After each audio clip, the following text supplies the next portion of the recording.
আসসালামু আলাইকুম বন্ধুরা, আশা করি ভালো আছেন।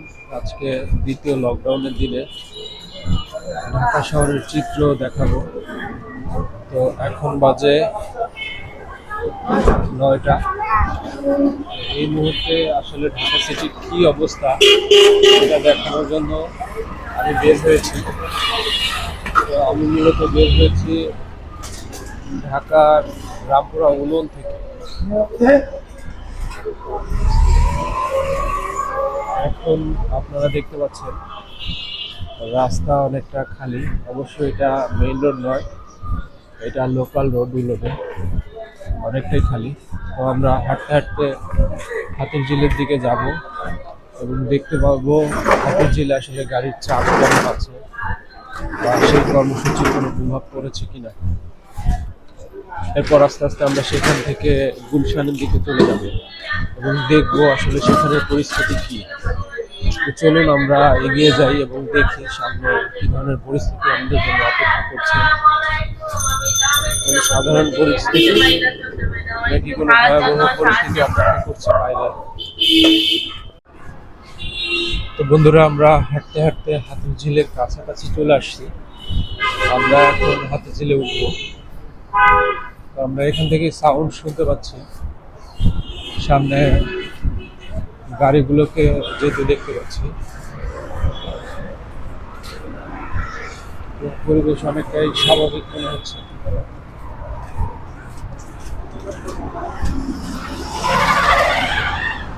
আমরা দূরে বোর্ড দেখতে পাচ্ছি লেকে।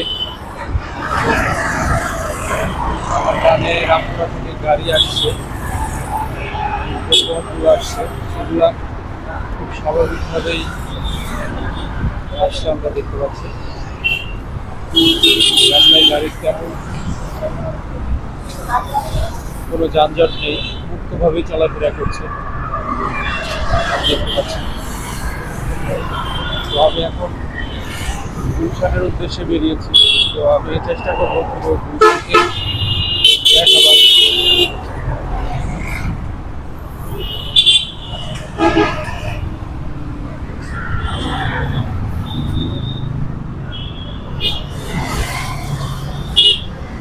এই মুহূর্তে বেশ ভালোই গাড়ি চলছে, আমরা দেখতে পাচ্ছি।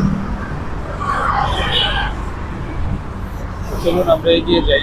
আজকে অবশ্য আমি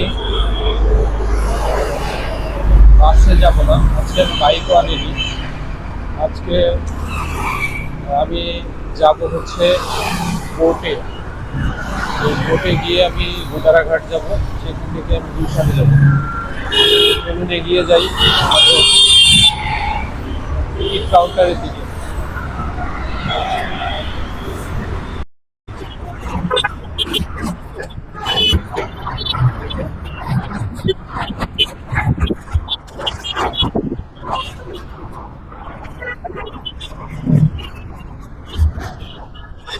ভিউয়ার্স, আমরা দেখতে পাচ্ছি একটা বোট এসে অবস্থান নিচ্ছে ঘাটে।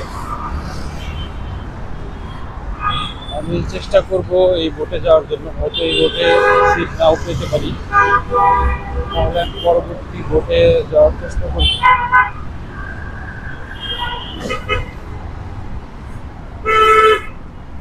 এই পাশে হাতিরঝিলের যে চক্রাকার বাস, সেই বাস অপেক্ষা করছে,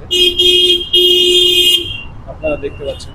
আমি কাউন্টারের সামনে এখন যাব, গুলশানের একটা টিকিট করব।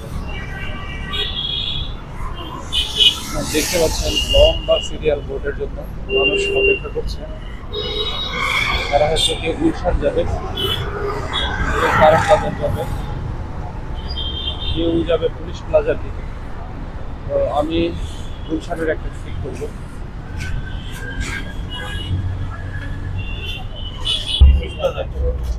গুদারাঘাটের একটা টিকিট করবো। ধন্যবাদ।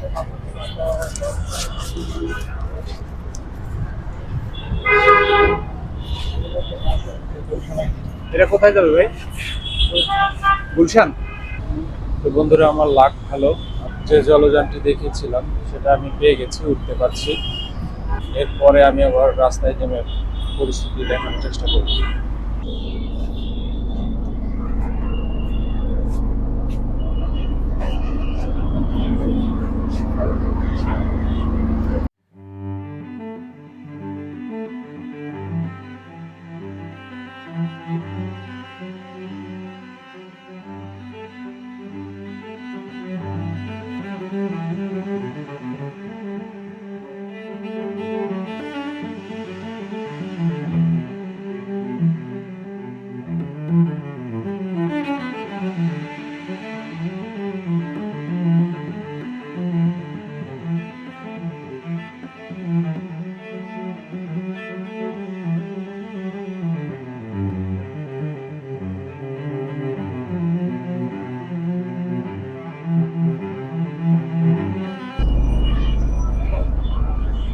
বন্ধুরা, আমি এখন গোদারাঘাটে এসে পৌঁছেছি। আমি আসলে জনজনের মধ্যে থেকে তেমন কথা বলিনি, কারণ আমি যেখানে সিট পেয়েছিলাম সেটা ছিল ইঞ্জিনের সঙ্গে। তো ইঞ্জিনের খুব আওয়াজের জন্য আমি আসলে তেমন কথা বলি না। তো এখন আপনারা দেখতে পাচ্ছেন গুলশান একের দিকে যে গাড়িগুলো আছে সেই গাড়িগুলো চাপছে, মানুষের কোলাহল কতটা রাস্তায় আছে আপনারা দেখতে পাচ্ছেন। এখন যারা যাচ্ছে ম্যাক্সিমামই তারা হচ্ছে অফিস গাড়ির মানুষ, যারা অফিসে যাচ্ছে। তো আমি এখন একটা রিক্সা নেব, যেটা নিয়ে শাহজাদপুরের দিকে রওনা দিব। আমি আসলে গুলশান এক দিয়ে যেতে চাচ্ছি না। তো বন্ধুরা, আমি এখন গোদারাঘাট থেকে শাহজাদপুরের উদ্দেশ্যে একটা রিক্সা নিয়েছি। আমার রাস্তাটা অনেক খারাপ, একটু আস্তে ধীরে যান। আপনারা দেখতে পাচ্ছেন এই পাশে রাস্তাটা কাটা, হয়তো কিছুদিনের মধ্যে কাটা ঠিক হবে। এখানে কাটা, আমার সামনে কিছুটা অংশ কাটা আছে। বন্ধুরা, গোদারাঘাট থেকে খানাপিনা পর্যন্ত শাহজাদপুর দিয়ে গুলশানের দিকে গিয়েছে। এর পেছনের রোডটা দিয়ে আমি আসলে যাচ্ছি। এই রোডে আমি গাড়ির চাপ আমি অনেকটাই কম দেখছি, রাস্তাটা অনেকটাই ফাঁকা।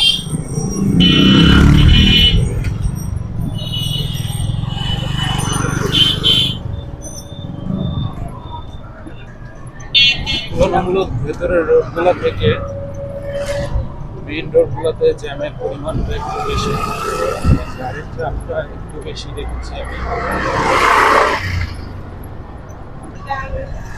আমরা খানাপিনার মোড়ের কাছে চলে এসেছি, আমরা দেখতে পাচ্ছি জায়গাটা অনেকটাই শান্ত, রিক্সাগুলো সিরিয়ালি দাঁড়িয়ে আছে। আমি এখানেই নামবো।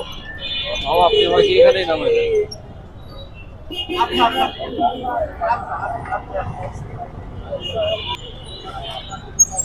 খানাপিনা মোড়ের চিত্র আপনারা দেখতে পাচ্ছেন।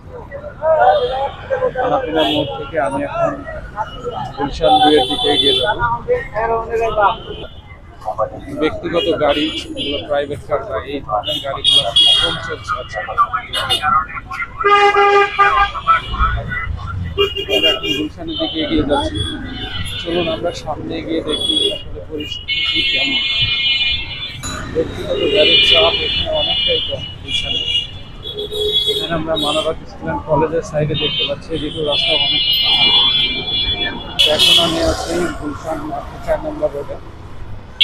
4 নম্বর রোড ধরে আমি সামনের দিকে এগিয়ে যাবো। আমার বন্ধুদের কাছাকাছি আমি প্রায় চলে এসেছি। এখানেও গাড়ির চাপ অনেকটা কম, রাস্তা অনেকটাই ফাঁকা। তো সর্বোপরি আমি কিছু কিছু জায়গায় গাড়ির চাপ অনেকটা দেখেছি, কিছু কিছু জায়গায় অনেকটাই কম দেখেছি। এবং বিশেষ করে ম্যাক্সিমাম মানুষকে দেখেছি তারাই বের হয়েছে যারা অফিসে যাচ্ছে এই সময়। তো আমি আমার গন্তব্যের কাছাকাছি চলে আসছি, অবস্থাটা দেখলাম এবং পরবর্তীতে আমি আমার কাজ শেষ করে আমি যদি সময় পাই তাহলে আমি আবার স্টার্ট করবো।